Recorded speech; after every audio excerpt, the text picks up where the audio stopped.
Hello, everyone. Do you like live stand-up comedy? I will be in Washington, D.C. on April 19th, 2023, performing some live stand-up at Union Stage. You can go to microscenecomedy.com for tickets. Also, road dates coming up. I'm doing Salem, Oregon. I'm doing Lafayette, Louisiana. I'm doing Charlotte, North Carolina. I'm doing Atlanta, Georgia. And I'm doing Providence, Rhode Island. All those dates are up at microscenecomedy.com. And please buy a ticket to the D.C. shows. If you're in the area, if you got some friends, they're riding my ass a little bit about the ticket sales. And if you are not a Patreon subscriber, which is totally fine, even though $5 a month does get you a free episode, a bonus episode every week, you can subscribe to our YouTube channel, which we are now active on. If you go to Out for Smokes, I'm sorry, what's the YouTube?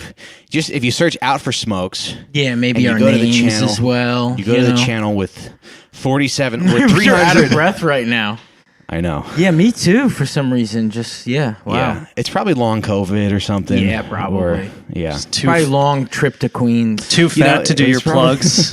It was probably the walk up this one flight of stairs. Yeah, I mean, he did. By the way, it's one flight of stairs, and I met Mike at the door. Yeah, and we waited for the elevator. I always take the elevator. This is the first time he's on the second floor, brother. Yeah, but I don't want to wait. I don't want to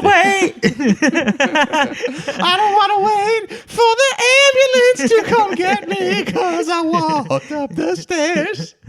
Yeah, Mike wants his heart to explode. Yeah, I don't know. But I always take the elevator. I don't even know where the stairs are in this building. Do you take the stairs when you come here? Yeah, I take the stairs. Oh, okay. Yeah. All right, I guess I could start doing that. Anyway, subscribe to our YouTube channel, Out for Smokes on YouTube. We are 300 subscribers away from 5,000 subscribers, which is good for a little ragtag operation like ours. And that's about it. You can join the Patreon, and let's start the show. Son, if you're listening, I'm dead. But I left you this podcast.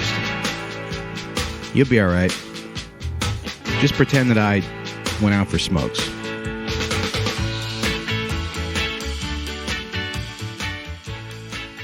All right, we're starting the show. How we doing? How are you? Good. I got into a fight with an old man at the grocery store today. Why so? There's a guy in my neighborhood. His name's Tony. He's a nasty guy, very nasty guy. And I was at the grocery store, and he was in the line next to me, and I hear him saying to the cashier, he said something along the lines of I gotta do your job, and then he says put it in the bag. I think he wanted the cashier to bag his groceries. But this is a guy who yelled at my wife for letting our dog pee outside. And has also There's used... no way that's the full story, but continue. What do you mean? There's no way that's the story. How is that not the full story? Your dog peed outside, and that's it. It was like he was in his car, and the dog peed on his sidewalk or whatever. Oh, okay. Yeah, he's a fucking asshole. Oh, okay, yeah. And he's used homophobic slurs against two of my dear friends. So I was like, so I didn't even really know what he... It's Andrew Dice Clay. Andrew Dice Clay moved to Mike's neighborhood. Yeah.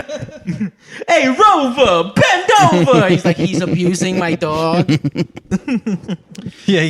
My neighbor, he keeps commenting on my wife's tits and going, "Oh!" But I followed him out of the store, and he was getting into his car, and I kind of stared him down a little bit, and then he opened the door and he goes, "Can I help you?"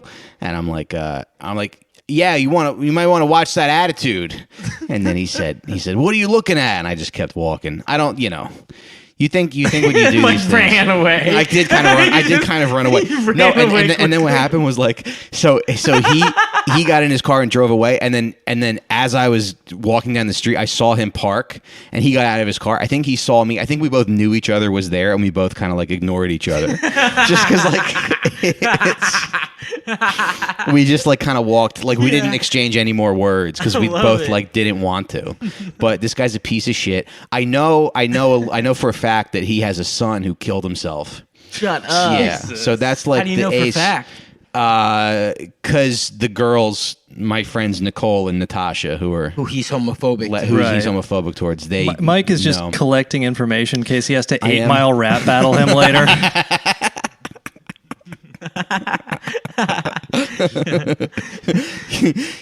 I got information like the Fed, and I know that your son is dead. But I am fat. I am a guinea. Your son is still dead. That doesn't even rhyme, Sean. I know.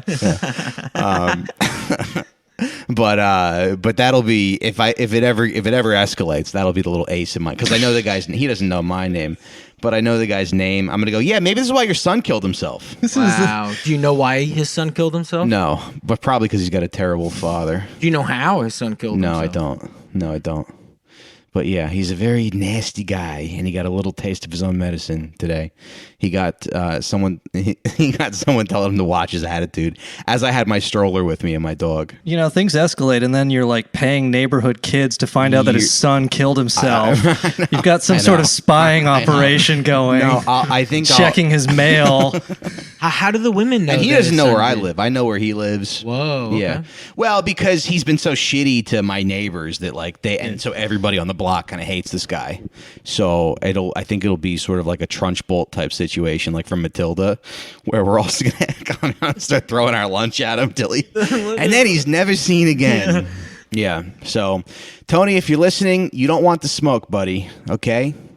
Mike just like waits for the mailman to show up, and he's like, "No, actually, I live in 2R. Can I just check the mail there?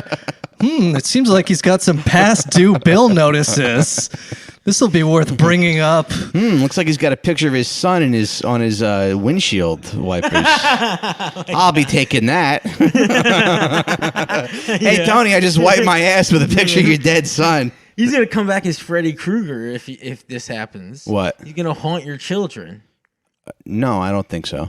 Oh yeah. If the town, that's what happens to. Yeah, Freddy but he Krueger. started it. Well, I think Freddy Krueger started so it you're defending Freddy Krueger, I'm literal not defending Freddy child Krueger, but you molester. don't chase a man down and then set him up on fire. You know, Right? There's laws. Yeah, there is laws. You're supposed to send him to prison where That's he gets, why where he gets beat to judges' death. children are haunted, not Right. Yeah. Right. Well, the problem. Well, what's funny is like the neighborhood's full of all these like dumb, like impulsive Italians that do, that like act out of anger. I'm probably the least impulsive wop in this neighborhood. Wow. Because everyone else is so fucking.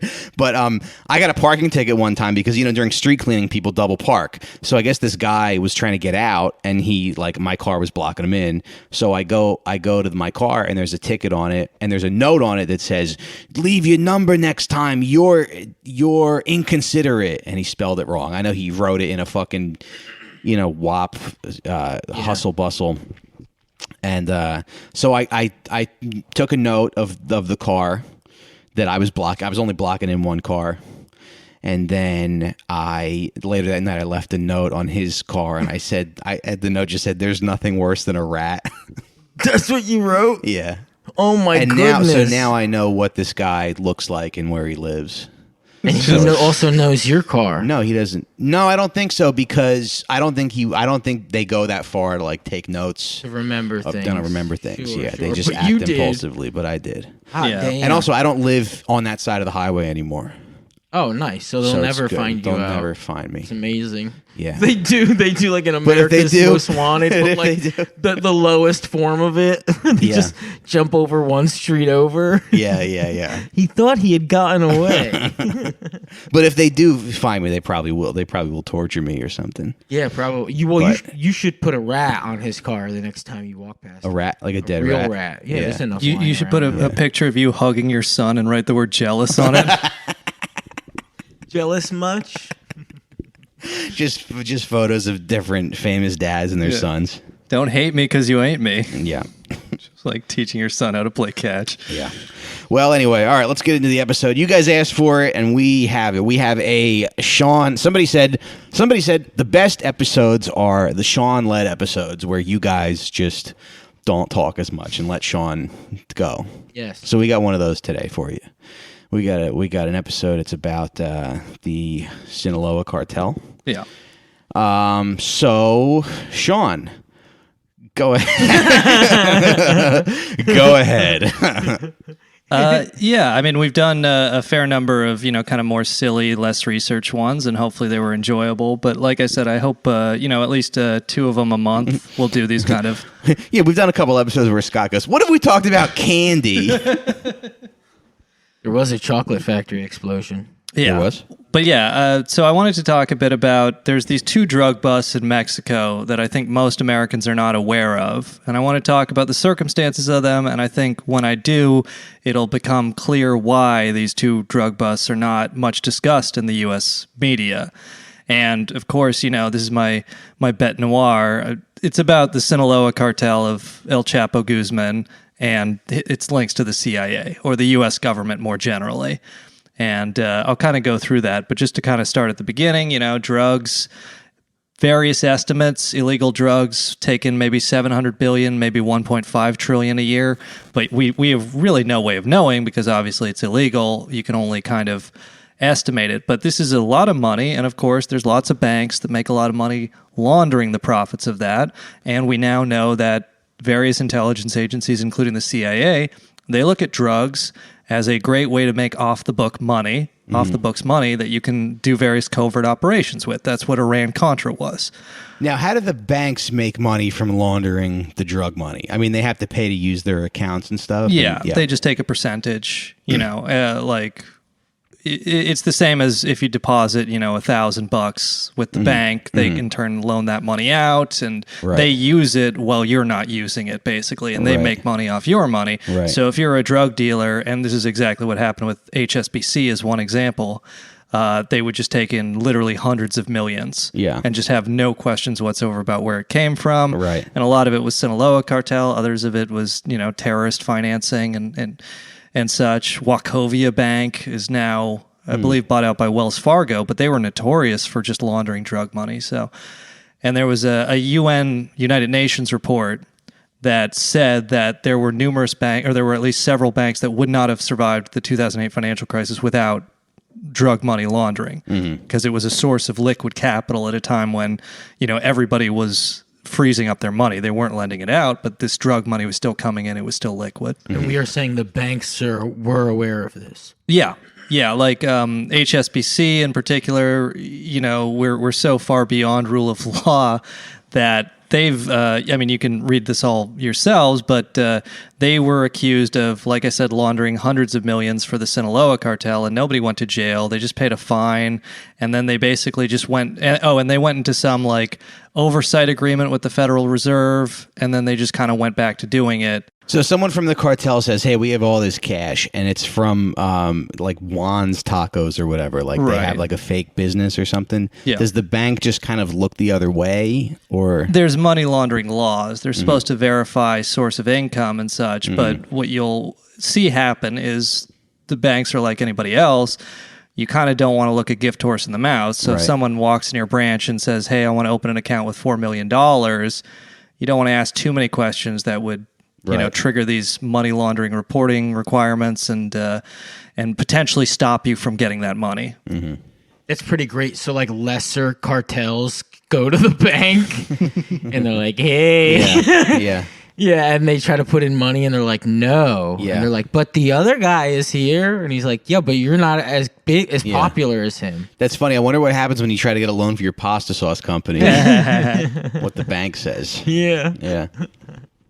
But to talk about... are you trying to do mafia stuff? Yeah. Yeah. Okay. Yes, I am. I'm flattered that you asked. Oh my God, I can't wait to tell my mother. Mom, they think I'm in the mafia. Mom, they thought I was doing mafia stuff at the bank. Well, anyway, continue, Sean. Well, with the money laundering, sometimes what'll happen is they'll just know some little old lady on the corner, the cartel or whoever, drug dealer, and be like, hey, could you just go open this account for $10 million? And this lady, she's a front, but she won't have any, verifiable income or job that would support how the fuck did you get $10 million? Right. And they would just look the other way. But whereas Mike, it would be the opposite. They'd be like, you sure you only have $1,000? You've been running this business for a decade. This is triggering the opposite of our money laundering flags. No, I don't have $1,000. I have $1,000, ma'am. but yeah, so to talk about Mexico specifically, Mexico has been really hit hard by this. The drug war in Mexico since 2006, probably minimum 250,000 people have been murdered. Wow. And, 250,000. That's insane. That's more than, U.S. casualties in Vietnam by several orders of magnitude. So 250,000 deaths since 2005. And that's like 100 9/11s. Yes. Oswaldo Zavala is the author of the book Drug Cartels Do Not Exist. And he points out that in Mexico, the murder rate was declining from 1997 to 2007, even in the border cities such as Juarez. So there was a homicide rate decline for like a decade, and then in 2007-8, it reverses and becomes this explosion that results in 250,000 deaths. And that's because the then Mexican president, Felipe Calderon, deployed the Mexican military to start fighting these so-called drug cartels. And the point of that title, Drug Cartels Do Not Exist, is the author argues that these criminal organizations they're not more powerful than the state. They've not taken over the Mexican state. Rather, they are just used by the Mexican and the U.S. state to achieve various ends. Like, he makes the point that a lot of times this cartel violence, this drug violence, seems to occur in areas that are targeted by hydrocarbon corporations, or that have natural resources that are targeted, or that are targeted by property developers.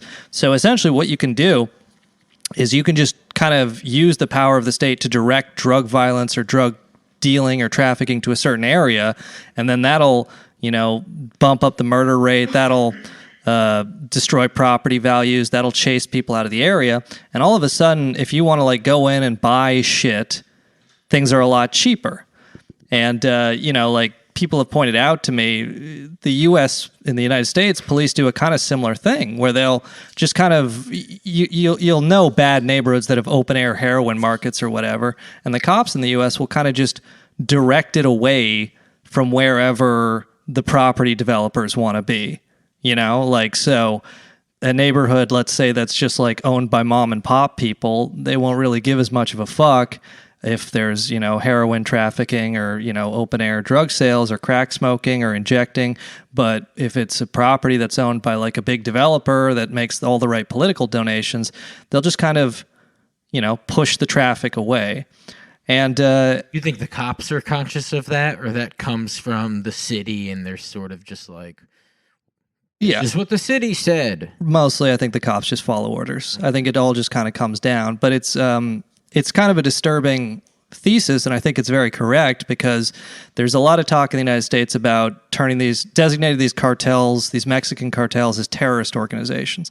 And what that would do was essentially allow everything they've done in Mexico to be done here in the United States, which is just essentially deploy the military, have, drones and open air warfare out in El Paso or in Arizona or whatever.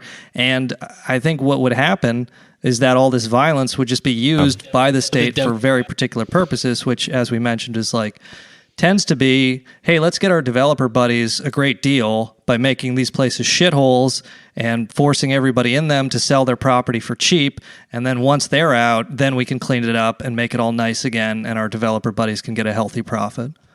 And I guess I just want to say we're not really for or against drug cartels per se either way. I really don't want my wife's decapitated corpse hung over a highway overpass. What Mike's more concerned about is being declined at a taco stand. No, we won't serve you. What do you mean? You listen to the podcast? No, you too fat. You listen to the fucking podcast, didn't you? No, mister, you eat all of our stuff. Why would they not serve me if I'm eating all their stuff? Because it's too much. They want to share it with the community. No, but if I'm paying for it. Because you're not spreading the word, though, of how good it is. So it's only going to you. Yeah. Okay. Not really logically sound. This fairy tale isn't very good. But yeah, nice try, I guess. Asshole. We get it, folks. I'm fat. No, you're not. Don't say that about yourself. Yeah, but I wanted to kind of start. I mentioned these two drug busts, though I will just say quickly, I know Mike and Scott haven't seen the show Narcos on Netflix or Narcos Mexico on Netflix. I've watched all of it, and it's entertaining television. It's not necessarily factually accurate in a lot of areas, such as the murder of DE agent Kiki Camarena. I think they completely lie about that. But it's an entertaining show. I did see the scene where they shoot the old lady in the head. Yeah, that's that's like half of every episode. Yeah. No, but yeah, I did just want to mention regarding Narcos Mexico, they did 3 seasons of it, and they end in the late 1990s, which I always found so funny because, like, the ratings were fine. It's a critically well-reviewed show. It has a lot of fans. I would watch another season. They ended the story that was in the late 90s? Yeah, because like the original Narcos was about Pablo Escobar. Yeah. Then they did the Mexico one. And the Mexico one, like they might do another Narcos somewhere else in the world, but they said we're ending this Narcos Mexico in the late 1990s, which is when El Chapo Guzman, who's the former leader of the Sinaloa Cartel, who's now in, federal prison, the Supermax in Colorado. He was at that time in the late 1990s. He was in jail in Mexico. And in 2001, he breaks out of prison for the first time. And then that's when the Sinaloa Cartel becomes its most powerful, is in the late 2000s. So I just found it interesting that essentially they end this story for not because the TV show was bad, not because it wasn't getting ratings, not because it cost too much. They end the story, but because they ended it right where it enters the exact point that U.S. government complicity becomes impossible to like fictionalize or play around or not deal with. Like there's this investigation by the Mexico City newspaper El Universal in 2014, which essentially shows, going back to the late 1990s, at least 50 meetings between DEA agents, ICE agents, just other even federal prosecutors and their representatives, between them and representatives of the Sinaloa Cartel. All these meetings going back and forth between the U.S. government and the Sinaloa Cartel. Then there's also, some people discount the importance of this, but Operation Fast and Furious was the so-called sting where they sent at least 2,000 guns to the Sinaloa Cartel and never arrested anybody high up in it. It's not clear. And they ended the show, Narcos, folks, right around when Hillary Clinton got involved. And we're going to bring back the show Narcos. Well, so Operation Fast and Furious. We're going to have Lena Dunham play Hillary Clinton. It's going to be magnificent television. What year was Fast and Furious started? It's like 2009. It's early Obama, basically. Though it was after the movies. It is? No. It predates Obama, but then it kept going and it got discovered under Obama. So it's like 2006, I think, is when it actually starts. And then I thought it was like early. No, because I thought it was like 2003, the first Fast and Furious movie, because there was that movie. Yeah, but I'm not talking about the movie. Though they named what after the movies? I'm talking about the thing that we did. The CIA did that, Operation Fast and Furious. Oh, okay. Yeah. Well, that's an allegation. And like, so wait, that's only an allegation? That's not fact? That the CIA did Fast and Furious? Yeah. No, it was an ATF operation, but there's an allegation, which, maybe I'll get to later. I don't want to get too bogged down in this because essentially, like, I know researchers who are very smart who say Fast and Furious is like not a big thing because it's only like 2,000 guns that they managed to bring to the Sinaloa Cartel. But what I think is interesting is essentially tracing this. The Sinaloa Cartel reaches the peak of its power after it starts in the late 90s, early 2000s, kind of directly cooperating with the U.S. government. The U.S. and the Mexican government, it should be said. The U.S. and Mexican government start arresting their rivals. They start, giving them permission, the Sinaloa Cartel, to traffic into the United States. That's, of course, disputed by the U.S. government, but I think the evidence that we'll get to is pretty clear. And then it does seem like the U.S. government starts arming them. And I believe that Fast and Furious was part of that, maybe a small part. But essentially gun walking is this idea that the ATF had, or they say they had, where we'll just We'll let people we know who are straw purchasers for the cartels, they can come to this gun shop in Arizona or whatever. They can buy all the illegal guns they want, and we'll tell the owner, just sell to anybody. We're like, that would be sweet if you own a gun shop and you're like, honey, some Mexican guys came in today and they bought all the guns. Yeah, well, there's some dipshit in Arizona, who owns a gun shop, right? Well, it's weird. It's called Lone Wolf Trading Co. Yeah. And this is owned by a guy named Andre Howard. Lone Wolf Trading Co. in Arizona. And he says in the fall of 2009, ATF agents installed a secret phone line and hidden camera in a ceiling panel and wall at his Lone Wolf gun store in Rio Rico, Arizona. This is from the LA Times. So he says the ATF came by and they said, hey, we're setting up some cameras here. We're doing all this. Just anybody who comes in and buys illegal guns, just let them. We're filming them. We're gonna arrest them later. Don't worry, it's all part of the plan. And he starts getting concerned because he says like over 15 months he just sold literally hundreds of thousands of dollars of illegal guns to these people, or like didn't check any paperwork, did all sorts of people he otherwise would have not sold to. Right. Yeah. Right. Like a guy in like a cowboy hat who's holding an AK-47. He's like, "What's up, Holmes? I'm so mentally ill." Yeah. Some guy crying. Yeah. Crying about his wife leaving him. I'm fucking loco, I say. Yeah. This is the CIA. Just give him a gun. Some guy is like, can you help me put the location of the nearest school into my Google Maps? By the way, I would like a gun. The only thing I hate more than children is background checks. Because I would never pass one. But, okay, so there's Lone Wolf Trading Co. So he says, so for 15 months, he kind of sold to whoever, and he got concerned. And basically, the only thing that ended this Operation Fast and Furious, and the whole reason it was exposed, was this Border Patrol agent was killed by one of the guns. And so at least 2,000 guns were sent to the cartels, primarily Sinaloa, more than 2,000. And 1,000 of them, at least, came from this one guy's shop. And it's interesting. This is in the beginning, though, right? When they're sort of like gaining power. Well, yeah. I mean, this is when they're nearing their height, because Chapo gets arrested for the second time in 2016. And I would say the height of his power is probably like second term Obama before his arrest. But, so like of at least 2,000 guns, half of them come from this one store, this Lone Wolf Trading Co. in Arizona. And then what's very weird is this is the same store that sells a 9mm pistol to the guy who goes and tries to shoot up the Draw Prophet Muhammad contest in Garland, Texas, which is in 2015. They had some like Draw the Prophet Muhammad thing. To, I guess, try to bait exactly what happened. Yeah, it was at like a tiny arena. It's like a convention hall. Did somebody get killed? Yeah. So, and this is like the fucking craziest story too, because like according to the Daily Beast, the guy who like tried to shoot it up, he was an ISIS sympathizer, and he got shot and killed by security like right away. Yeah. But so, quoting from the Daily Beast, days before an ISIS sympathizer attacked a cartoon contest in Garland, I just Texas, want to say it's an honor to be the winner of the Draw Muhammad. You just get shot in the head. I never won anything in my whole life. I worked really hard on this. I took multiple art tests through the mail. You just get your head blown off.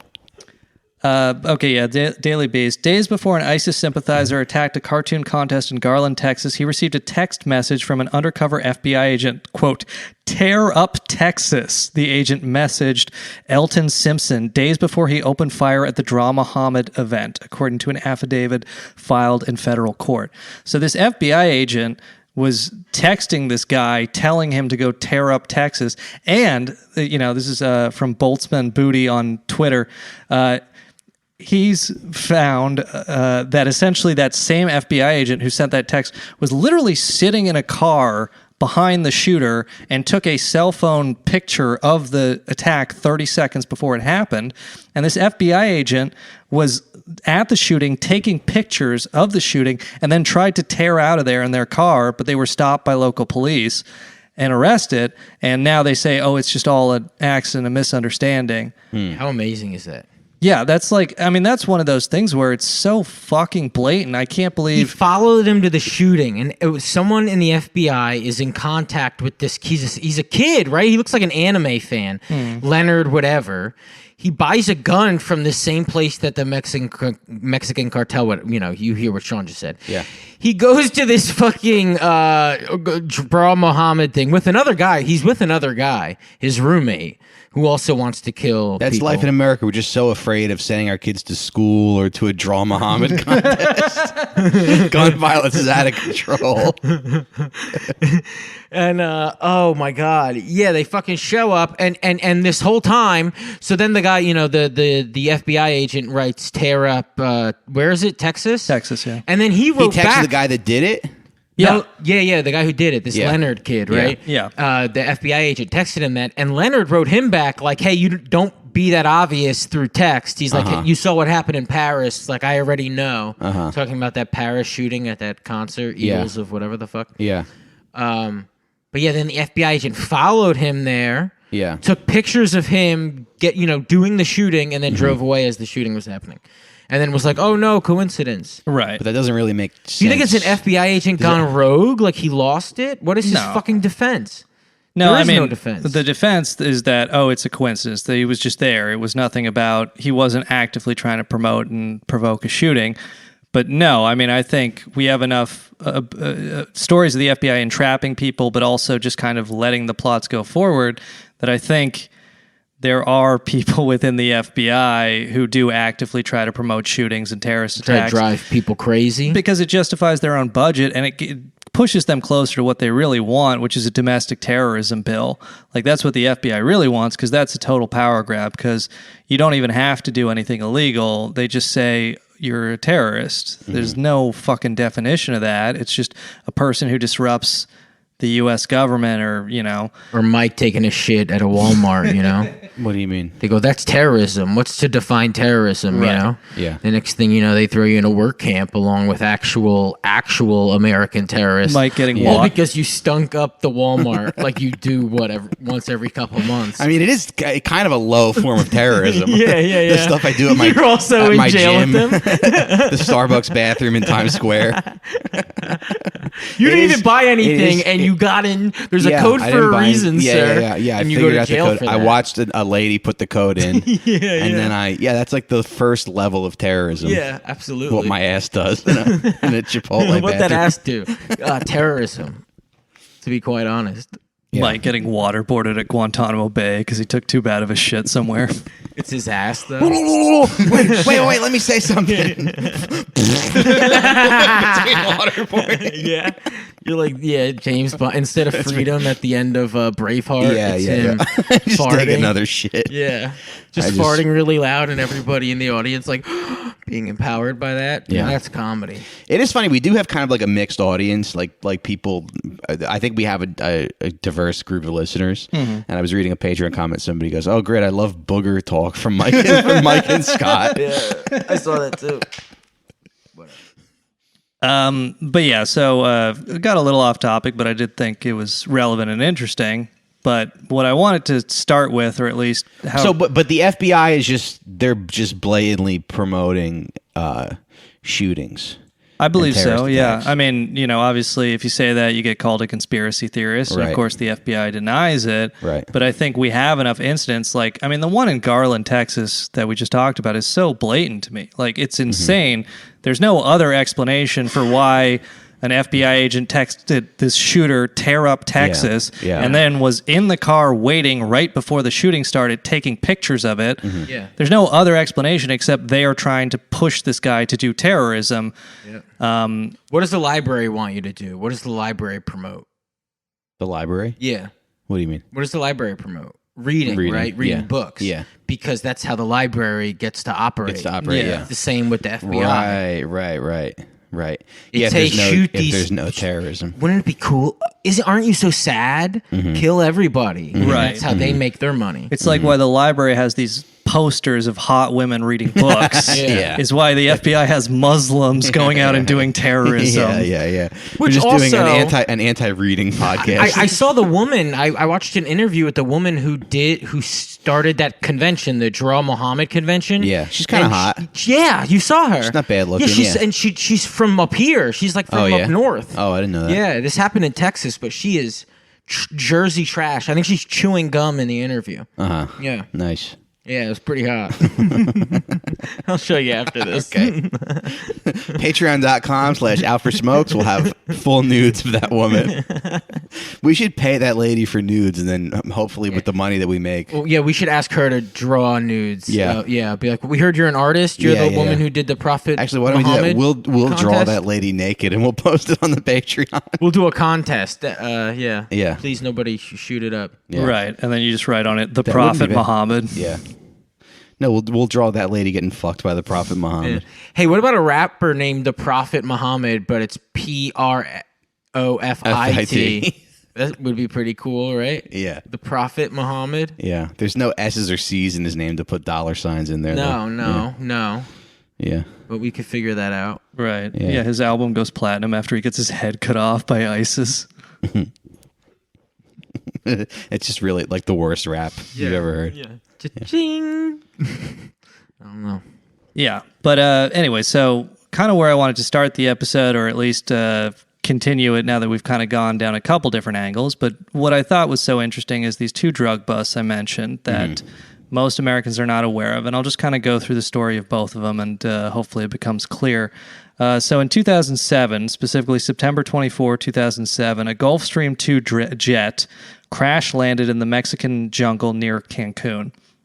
2 of the crew members and 2 passengers survived, but they were too injured to flee the scene, so they were all arrested and detained there. The rescue crews arrived. They found the plane contained at least 3.3 tons of cocaine, and which is apparently, with the street value of that, would be about $153 million. Wow. You know, if you're a large-scale cocaine trafficker, feel free to check the math in the comments. But these are small planes. Yeah, I mean, it's just like a private jet. Yeah. But yeah, they put 3.3 tons. But like the thing is, I've read a fair number of news reports on it. 3.3 tons is the minimum. I've also heard like New York Post says 3.3 tons. McClatchy says 4 tons. Tampa Tribune says 3.7 tons. So at least New York Times says 2 Mike sisters. Hey, what are you saying exactly? Shit, we opened up the sister can of worms. Now we can't put the genie back in the bottle. Imagine Mike's sister. All right, come on a plane. No. Imagine 2 of her. Oh God. Just like try to explain to the jury how much cocaine it is. Like, you guys are aware of Mike Racine's sister, right? Yeah. No, I don't mean because she's heavy and it crashed. I mean because she's annoying. It crashes. She's actually not annoying. She's not. No, she's awesome. I never met her. I'm sure she's a great lady. Yeah. Okay, continue. So this Gulfstream 2, it crashes, at least 3.3 tons of cocaine on it, $150 million of cocaine, approximately. And this would all be like a normal story. But the thing is, this exact same Gulfstream 2 crashes 2007. We know from the flight logs on it, in 2003, 2004, 2005, it flew to Guantanamo Bay at least 3 times. Guantanamo Bay is in Cuba. That's the exact CIA secret prison where they took all those Al-Qaeda detainees that they waterboarded, and they're still keeping a fair number forever. But you can't fly to Guantanamo Bay. You have to be high-level military CIA. They're going to shoot you down if you approach that airspace, and you are not like a fucking CIA spook. Yeah, so this plane has been passed around by serious right. Yeah. Forces. Right. And that's the thing. When it's like, okay, 2005, 2 years later, it crashes with $150 million of cocaine. It's not like they can say, oh, we used this in the 80s and then we lost track. 2 years. And, various sources. That's enough cocaine for half a Red Scare Live podcast. There you go. Yeah, but so this jet had a life, right? Yeah. What did it do? It flew to Guantanamo Bay. What kind of fucking Wario JJ the jet plane is this? Right. Well, that's the thing. Like, apparently, it's also. According to various sources, it was identified by the EU Commission. They did a report on planes that were used to extraordinary rendition detainees to Guantanamo. And this same tail number plane was identified. This is tail number N987SA. So it was used by the CIA for rendition, and then 2 years later it crashes. Oh, and I should note, when I say the flight logs that it flew at least 3 times to Guantanamo Bay, those 3 flights were from the United States. Apparently, according to the New York Post, according to McClatchy, it flew twice between Washington, D.C. and Guantanamo, and once between Oxford, Connecticut and Guantanamo.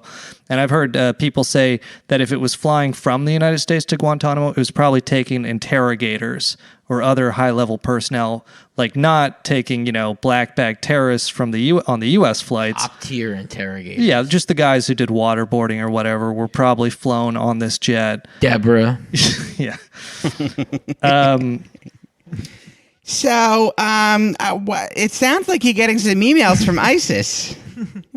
Where the fuck did you put your SIM card? But so anyway, after 2005, after its last recorded trip to Guantanamo Bay, it goes through a bunch of sales from different shell company LLCs. Who's this bitch on your phone texting you death to America? Allah Akbar. What's that about? But yeah, it's it ends up with the Donna Blue Aircraft Incorporated, and this is the last shell company. It's supposedly owned by these 2 Brazilians, but then it crashes with Donna Blue? Yeah, Was Donna it named Blue. after a real estate agent? Donna Blue Aircraft Incorporated. It ends up with these 2 Brazilians, but then it crashes with all this cocaine. And of course, they say, no, we sold it right away before. But then the FAA says we never got a record of this sale. So it's basically if you try to piece together news reports about it, everybody's like, we have no idea. There's missing cocaine. We don't know who owns this. Okay. But it's just interesting where in the lead up, in both the months and the weeks before that crash, it just changes hands a bunch of times. There's a bunch of shell company LLC sales, which is exactly what you would do if you were using a plane for cocaine smuggling. How crazy. You're set, right? You are given permission to smuggle drugs with the CIA's plane, and you fucking crash it in the jungle near Cancun. Yeah. Which is what I find interesting about that is essentially... What, do they get fucking Amelia Earhart Jr. to fly? Hey, what is this, some sort of Three Stooges situation? You Laurel and Hardy, Abbott and Costello motherfuckers. Sweetheart, no offense, but we got a lot of cocaine on that plane. I don't know. Amelia Earhart Jr. No, you don't even got to worry about that cocaine. I know the best pilot is my cousin Cross-Eyed Jimmy. He landed without a hitch. Have you ever flown with a female pilot? Oh, I don't know. I never check. I don't. Yeah, look I know. I never check you know? either. Yeah, I don't think it would. I don't think I'd bat an eye. No, I don't. No, I don't think I would either. I just don't think I've ever had one. So I don't know. But it's not like pedaling. I don't know how I would react. It's not like kayaking. Right. If I went to kayaking, it was like a tiny lady in front of me. Yeah. I'd be like, "Are you serious?" But yeah. A plane, I don't care. If it was like a rickshaw. You ever hear that? It's not. It's a fucking airplane. It's not a rickshaw. Just like Mike getting on the plane and being to Deborah like, all right, we got to get out of here. No, I saw some titties in the cockpit. I do not trust my son on this vehicle. Yeah. Deb, what if she hits on me? Consider that. Have you considered that if she hits on me? You know what, Michael? You're right. Let's get the fuck off this plane before this whore of a pilot. You don't want Deb to think it's because women can't fly. So you're like, look, right. she was making some eyes at me. I think she was trying to talk to me. She's banging on the cockpit door. Is someone in this cockpit trying to fuck my husband? Not Deb. I think I might have went to high school with her. All right, that's it. We're calling the air marshal. You trying to fuck my man in high school, you bitch? Open the cockpit. Open it right now. Let me show you photos of our son. A family thrown off a plane. I'm like, she's getting arrested. Yeah. You're supposed to do terrorism. You have to call ISIS, and that's why Americans can't do terrorism. Yeah, because their wives ruin it for them. You know, they get kicked off the flight and have to call the leader of ISIS. There we go. That's a bit. She was making a scene. Yeah. It's like those Saudi agents who did the dry runs of 9/11, but it's just Deb trying to kill the fucking pilot who's making eyes at Mike. Only one person can make this plane land. Just Deb. You son of a bitch! Land that plane. She just yells at the plane. Yeah. The plane goes, okay. Yeah. What's the highest point in this city? She's just standing on the highest point, yelling at the sky. She is pretty. You guys have never had Deb mad at you, but it is pretty scary. Oh, I'm sure it's terrifying. Yeah. Anyway. Oh yeah. So the Gulfstream 2. Okay, yeah. So this takes off from St. Petersburg Clearwater International Airport, which is about 9 miles north of St. Petersburg in Florida. So it takes off from there. It lands in Colombia. It loads up on cocaine, and the Mexican authorities, they would later say it was bringing that cocaine from Colombia to Mexico for El Chapo Guzman, the leader of Sinaloa Cartel, and then it crashes.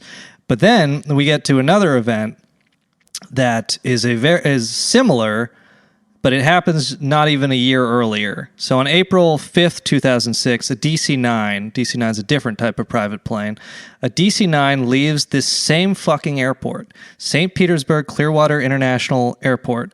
Florida. Yeah. Bound for Venezuela. So this DC9 leaves this same fucking airport. It has an interesting history as well. This DC-9, it was used by the Seahawks as a team plane in the 1990s. It was Howard Dean's presidential campaign plane in 2004. The Bia guy? Yeah, the Bia. Yeah. He used some of the contents of the plane before he went on stage that day. Oh, man. Apparently, also, I've heard reports, I don't have the source for this, but it was used for extradition flights from Mexico, like when they would bring criminals to the United States to extradite. It was used for that.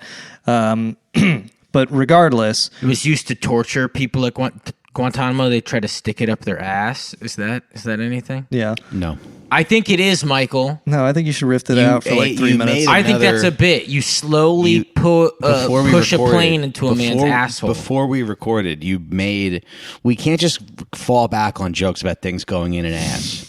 And Wait, before I said you texted that? the group chat, you said, I'm at the market. Does anyone need any cucumbers for their ass? No, I specifically asked you. You asked me. I know Sean wouldn't need any for his ass. I know Sean's responsible and shopped earlier this week for things to put in his And ass. that's the problem. The CIA loves to put cucumbers in their ass. That's why he's against it. He found a secret society where Sean's Bill against Clinton- fertilizer because it affects his ass. Yeah. Bill Clinton and Alan Dershowitz just shared a cucumber. And either end went in each of their ass. Right. I don't feel moral about it anymore. Yeah. So this DC-9, it takes off from Caracas, Venezuela, April 10, 2006. It's destined for the United States. Not destined for Mexico, destined for the United States. It is forced to make an emergency landing in Ciudad del Carmen Airport in Mexico. The crew on board says there's hydraulic problems with the landing gear. So this DC-9 has to make an emergency landing in Mexico, and the people at the airport become suspicious because there's no passengers. It's just 2 crew, but they have 128 black suitcases. And so the Mexican army shows up, and they surround it, and, the crew and the people at the airport are like, no, you can't search it. There's like a risk of a fire or whatever.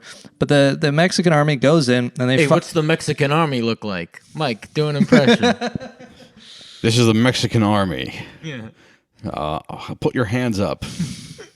Mexican army shows up to a crash plane like Oompa Loompa.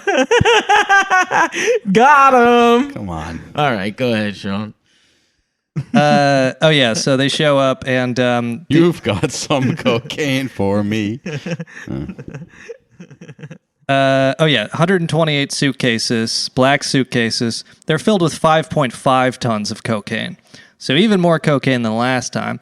And like I said, it was just the pilot and the co-pilot, but somehow the pilot is able to escape. The co-pilot's arrested, but the pilot escapes. And this is a situation where, bribes were clearly paid to people at the airport. Bribes were paid all around, So it's just not clear how this pilot gets away. The pilot was a woman, and she put on like a Chiquita banana costume, and she just kind of like danced out of there. She's like, "Oh, don't mind me. I'm just a lady." She hid in a tree for a day. Definitely was not flying the plane. She just was dressed like Bugs Bunny.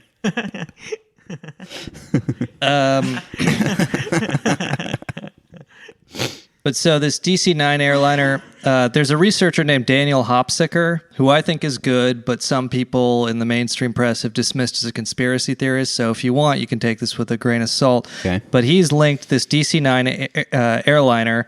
Well, he's pointed out, you can see it. It was painted to look exactly like one of those Department of Homeland Security planes. Mm-hmm. Like it looks like a mini presidential plane. Like they put the blue paint on it and all that shit. Mm-hmm. But he's pointed out that it belonged to a company which received an unexplained investment from San Diego defense contractor Titan Corp. It was also used, this same DC-9, without reimbursement during the first-time senatorial campaign of Florida Republican Senator Mel Martinez in 2004, who was Bush's hand-picked chairman of the National Republican Party. So it's just like, it has this kind of not quite as like explicitly red flag history as flying directly to Guantanamo Bay, but it does have a very similar history of like kind of shady uses in just like a couple years before it was used to move over probably 200 million of cocaine. And then it gets caught.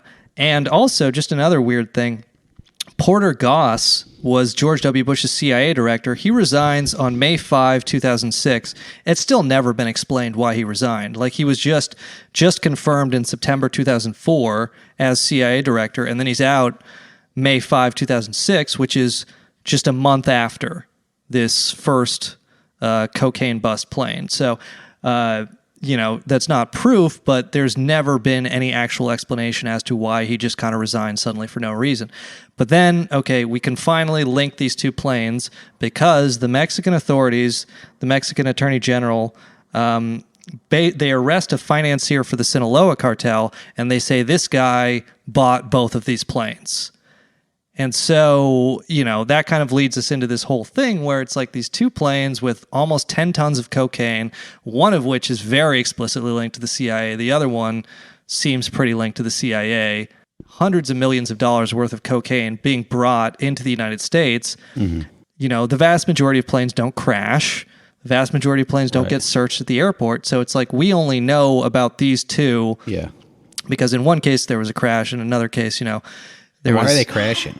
Well, so I've heard a couple different stories for the first one. The first one might have been like the Mexican authorities got tipped off and they were following the first, or I guess chronologically it's the second one, the one that crashed in the jungle. Mm-hmm. I've heard that they got tipped off and the Air Force was following it, and then the airport it was supposed to land at reneged because they realized there was police presence and, cops on it, so they just kind of circled around and then they made an emergency crash landing in the jungle. Mm-hmm. And then the second one is not quite as clear. But like I said, the crew said they had the hydraulic problems. It might have just been straight hydraulic problems.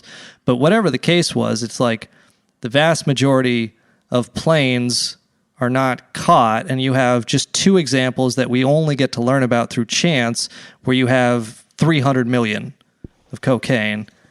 And it's just something where I think about, I guess, the scale of it. If this was a cooperative relationship between the CIA and the Sinaloa Cartel, where we've seen that they were given immunity to bring cocaine into the United States, they were probably given weapons through Fast and Furious and this other stuff, and they might have probably been given access to CIA planes. Or like the way these agreements have worked in the past, like Iran-Contra, is they've said, you just give us a percentage. Or they had an earlier deal with Pablo Escobar, which was you just donate some money to the fight against communism, or you donate, So it's like once you kind of put that all together, it seems clear to me that the CIA was helping that. Maybe they were not being as direct as helping them by like giving them planes, but they were certainly not hindering their access to planes, I guess, if that makes sense. Mm-hmm. And now, I guess the question would be, why would they want this to happen? Right. And, as best as I can tell, drug mafias have worked as a good proxy force for the CIA for basically all of history since World War II, where, I've gone through this before, but World War II, they used the Sicilian mafia when they invaded Sicily. They used those mafiosos to kind of take over the area, guide them.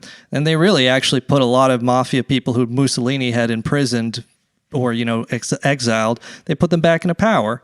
Then in France, at the Marseille docks, the whole French Connection, they used these mobsters, these heroin traffickers, to break up strikes, to beat up communists. That was the priority.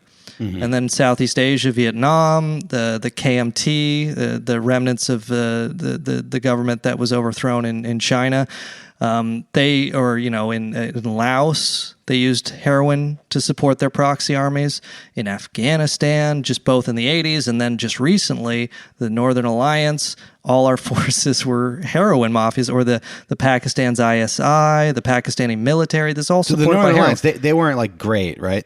No, I mean, they supported themselves through heroin traffic, and the original leader, Massoud, at least was adamant about no U.S. troops in Afghanistan. This is before he died, like days before 9/11. Mm-hmm. But, I mean, I guess it's understandable if you're an insurgency, it's understandable that you would support yourself off drug traffic, though not all do, the IRA, for example.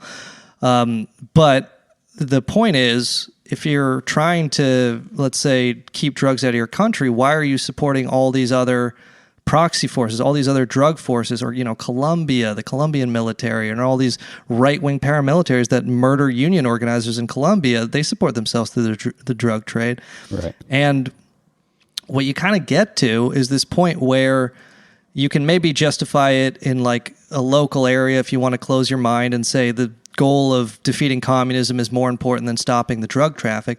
But once you've done this for literally decades at this point, you start to see all this blowback in the United States, and you start to see this point we're at now where over 100,000 people die of overdose deaths every year in the United States. And this is just like a 5-alarm fire epidemic. And what has created it is this multi-decade, like at least 5 decades, deliberate policy of just picking which drug cartel we wanted to win, and supporting them. And that's what kind of happened with Sinaloa. They became powerful because they became the U.S. and the Mexican government's go-to cartel.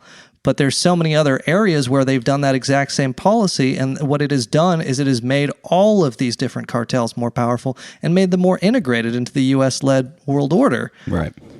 So it's kind of silly when you hear lawmakers over here talk about how we need to go to war with the cartels.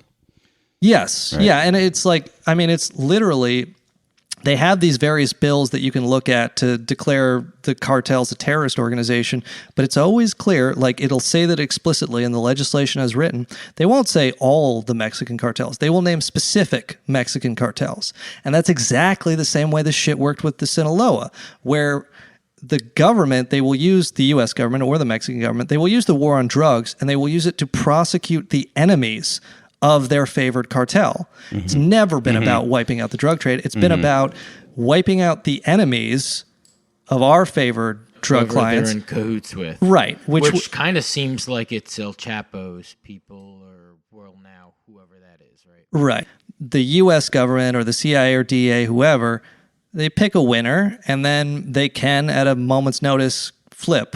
A guy can, if you're a drug trafficker working with the CIA, you have a shelf life. Right. At some point, you become more trouble than you're worth, such as Manuel Noriega in Panama would be a good example.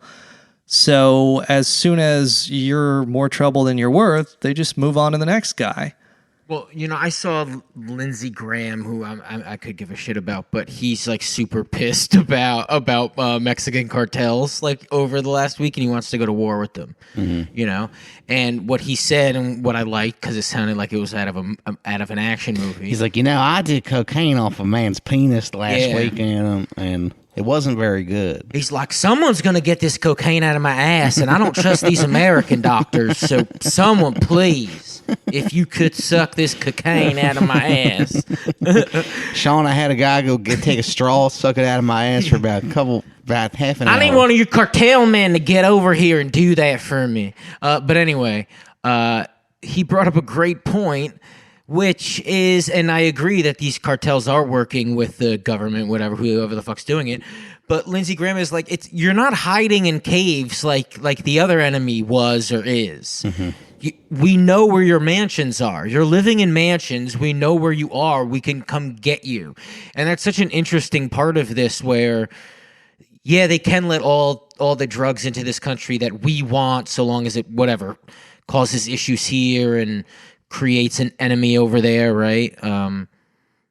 But we can also go, oh, we want to go to war with the cartel now. Right. But in reality, that's if you want to do that, you just show up to the mansions just with helicopters. Yeah. Well, I mean, just declaring war on the cartels would be another big bonanza for defense contractors and the police, the military, private contractors, everybody. It's just like a big cash grab as soon as you declare war on something. Which I never thought of. You go, oh, but there's cartel members here. And then all of a sudden they're like shooting up areas of Texas. Like exactly. I never considered there that. Are major drug traffickers here, but they're the executives at JP Morgan Chase and HSBC and the directors of the Central Intelligence. But as soon as as soon as they say we need to go after drug traffickers here, that's not what they fucking mean.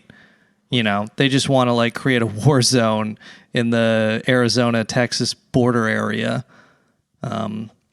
But no, I mean, on the Patreon, I'll talk about the trial of this guy, Jesus Vicente Zambata Niebla, who's El Vincentilo. Yeah, hey, listeners, don't say that in a mirror 3 times, okay? El Vincentilo. Yeah, we're not liable for whatever happens. But I'll just kind of like give you a brief preview of this, because this guy, El Vincentilo, is the son of the current leader of Sinaloa, now that Chapo's in jail. Current leader of Sinaloa is known as El Mayo. He's got a $15 million reward from the U.S. federal government if you can bring him in. But his son went to jail in the United States. What's his sister's name? El Ketchup. Yeah, get her ass. His son went to jail. Are you the man who called my sister El Ketchup? Not in front of my child.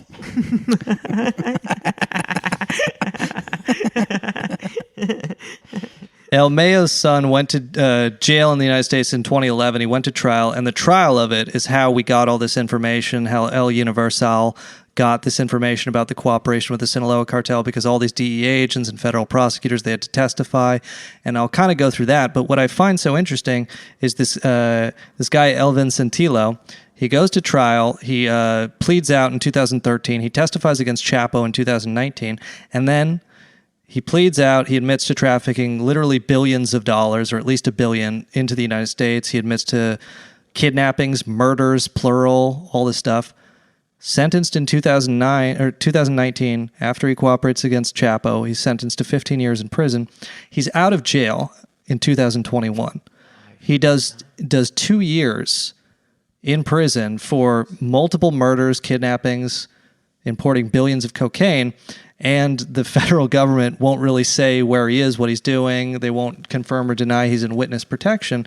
But it's just so interesting to me that it's like, this is the son of the current leader of the Sinaloa Cartel, is clearly in witness protection or like an asset of the U.S. government now, and he doesn't even do 2 years in prison for importing over $1 billion in cocaine, multiple billions, cocaine and heroin into the United States, killing people, all this. And I guess what it just kind of leads me to is they've used Sinaloa, both the U.S. and Mexican government, as a proxy force, and they probably want to keep this guy around to have that option again in the future, because he's one of these guys, El Vincentilo, who's speculated about as a future leader of it. But he might be in witness protection, but they'll plug him out of that to go run a cartel. They could do so at any point. Cool. Yeah. More like litness protection, right? It's lit, yo. Yeah, so I guess the government really doesn't, they really don't like any kind of pro-labor stuff. No. Seems like they do a lot to stop workers from organizing. Yeah, well, it's, it's the police arm for multinational corporations. And so as soon as you have labor organizers, the price of everything goes up. Yeah. If you want to get bananas from, Honduras or Colombia. Yeah. Does this stuff bum you out? A little bit, yeah. Yeah. I mean, I guess I've just kind of, I've more embraced just trying to learn, because I think I've accepted, I know so little that I've got this entire, multiple shelves full of books that I'm going to make myself go through in the next couple years. And so I guess it is depressing, but there is some thrill in terms of, I finally am starting to understand the world as it actually is, and not as CNN tells me it is. You know, like once you actually kind of understand that the United States is a country like anything else, there are hidden forces that are not acknowledged publicly in the media, but they very much do exist. They very much are structural, and they do, once you understand them, you can kind of better predict how things are going to go in the future. Yeah. That is a harder road to go down, especially as a podcaster. You definitely depend on listeners to listen to your Patreon, support you on Patreon, and I don't know. Do you want to? Going to be a ball. Yeah. Well, we're going to start releasing the Patreon episodes the same day. Do you want to keep going, or do you want to do the rest on the Patreon? No, I think we're at an hour now, right? Oh yeah.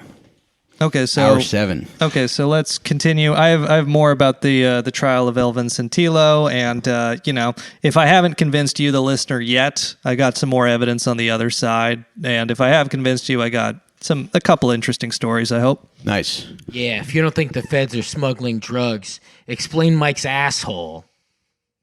Hey, that's 3 jokes about my asshole. I know, but we had to. Yeah. So then there's none on the Patreon. All right. See you on Patreon, everybody. Bye-bye.